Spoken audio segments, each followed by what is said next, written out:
किने से आवेले शिवा गुरु, किने से आवे गणेश, अरे माई किने से आवेले तीनों देवतवा ब्रह्मा विष्णु महेश, अरे माई किने से आवेले तीनों देवतवा ब्रह्मा विष्णु महेश। देवघर से आवेले शिवा गुरु, पूर्व से आवे गणेश, अरे माई पश्चिम से आवेले तीनों देवतवा ब्रह्मा विष्णु महेश, अरे माई पश्चिम से आवेले तीनों देवतवा ब्रह्मा विष्णु महेश।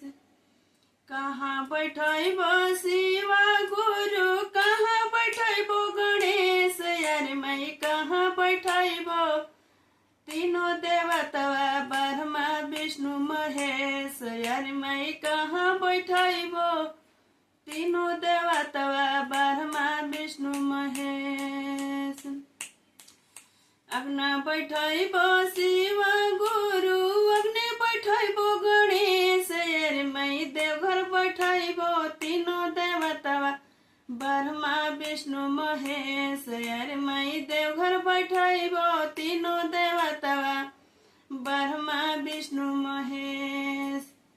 काई दिहे शिवा गुरु, काई दिहे गणेश, अरे माई काई दिहे तीनों देवतवा ब्रह्मा विष्णु महेश, अरे माई काई दिहे तीनों देवतवा ब्रह्मा विष्णु महेश।